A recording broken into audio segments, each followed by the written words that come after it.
Independent counter-terrorism and organised crime expert David Otto does not foresee Russia winning this war, nor does he foresee Ukraine joining NATO. And he joins us now for some analysis. Thanks very much indeed for joining us. Welcome to the programme. Thank you for having me. So, Russia's not going to win this war. What would a win have looked like anyway? I think that there are several angles. I think when we talk about winning here, we mean military, victory. And there are several reasons why I think this is not going to be the way that we describe winning as being. And that would be, for example, for Russia to be able to then occupy and perhaps, annex the entire Ukraine, as it did in the case of Crimea. What I see happening here is, of course, this is a giant against a Lilliput, and that means Russia has the overwhelming force to crush down Ukraine. But what they do not have, will be the ability to govern the country, because, of course, as we all know, and it's been made very clear, the US and NATO allies will not allow that happen. They will make sure that Russia loses more men than it could ever imagine during an insurgency phase. So what I think will be victory, if you want to place it that way, for Russia, it would be that, of course, they would have achieved their strategic objective, and which has always been that Ukraine will not and should not become a member of NATO. So on the one hand, Russia will see this as a victory because, of course, Ukraine will not become a member of NATO. But on the other hand, from a military perspective, they will not be able to win the war. So this is where the interesting, angle comes in. How do they pull out of Ukraine, and how does the end game look like? And I think that is where the focus should really be on.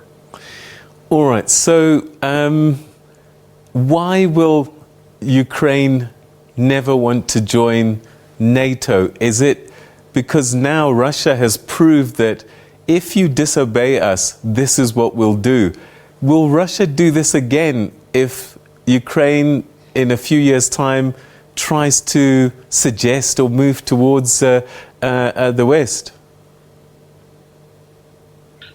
I think what we have to be very clear as well is the fact that Ukraine indeed does have the sovereign right to decide, on whether to join NATO or not. But of course, the consequence of that is something that, Ukraine perhaps might not be able to manage, which is what we've seen as the NATO comes quite close towards Ukraine to become a member in consideration, because, of course, as we know, you cannot become a member of NATO if you have an ongoing civil war, which is the case with, what we see now and before now with the case of Crimea. So, yes, Ukraine may as well, want to consider itself as an open state, to join NATO, which I don't see that happening. Because, of course, as we've seen, NATO allies are not keen. They've made it very clear that they will not engage directly with Russia. And that's for obvious reasons. Any direct engagement with Russia will lead to perhaps a kind of war that, will not be fancied by anyone. We don't want to see, nuclear states, going to war. And that could potentially, as has been said by many quarters, set up the Third World War. So, I don't think, we want to see that. But my greatest nightmare, as many have said, is the fact that we are engaging in a war on the basis of whether one country should join NATO or not. But Russia says organizations like the United... But Russia says Russia says it's more than that. Russia says that there are Russian speakers who are being killed via a genocide, that there are people that have been targeted by Ukraine in Donetsk and Lugansk, and that Russia was called by these two countries that Russia recognizes to protect them.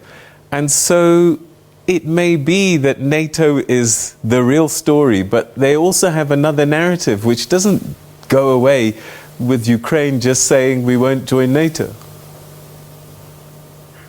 In every war, there are secondary justifications and primary justifications. The primary reason why Russia is invading Ukraine is because it does feel threatened by the possibility that Ukraine may join NATO. And of course, it therefore wants to demonstrate that it has the ability to invade, if that ever happens. The reason which, is secondary, which you mentioned, I think is what we see in war. People get in war for one reason, but they never stop for the same reason. There is always an additional reason that comes in as a result of that primary reason. So I think, this is just a build-up of justifications, and which, of course, justification is not necessarily right or wrong, but it is what countries use to go in for war. We've seen the same with countries like Afghanistan, when the US launched, attacks, invasion on Afghanistan, Libya, and the likes of Iraq. I don't think, these are, right justifications. But again, they are justifications which Russia is using. But the primary reason why Russia is invading Ukraine is simply because it doesn't want Ukraine to become a member of NATO. It wants Ukraine to remain a neutral state. If that happens, then of course, we wouldn't be fighting. But the argument for Ukraine is, why do you have to tell us as an independent state to either join or not join an organization as NATO? But should we have a third world war on the basis of this? I don't agree with that.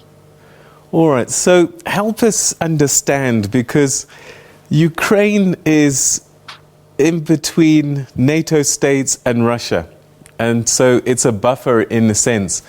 But we have Estonia and Latvia already bordering with Russia, right next door to Russia. They are NATO countries. Once Russia annexed Crimea, you then ended up with Bulgaria and Romania. So there are already NATO countries bordering Russia.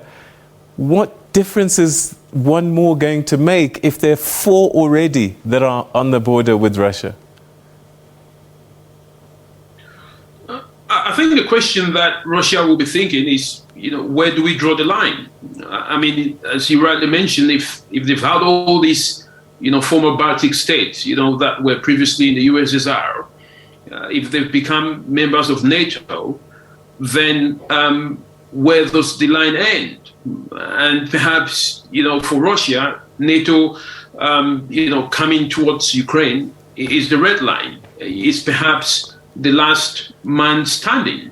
And, if you understand this from the Minsk agreement, which, was made very clear that, countries like, Ukraine, should be left out of NATO. But again, it's all down to national security of Russia, but also the desire for NATO to expand.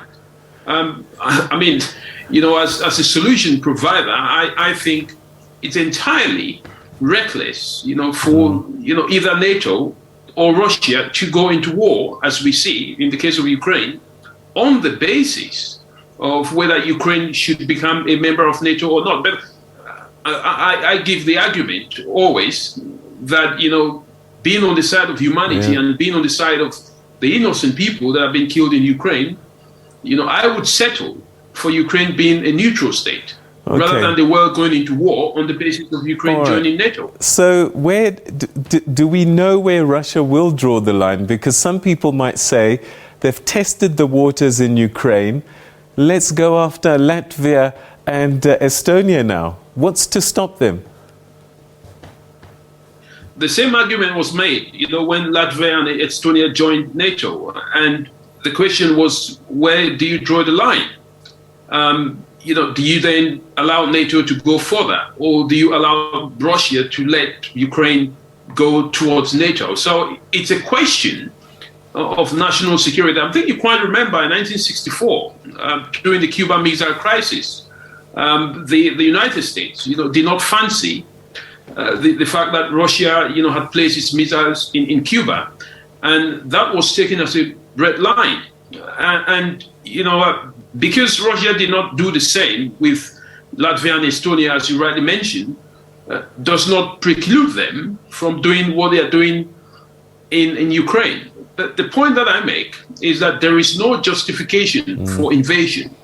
But should we go to war on the basis of Ukraine becoming a member of NATO? I don't think so. Because what is the point? What is the point for the innocent people?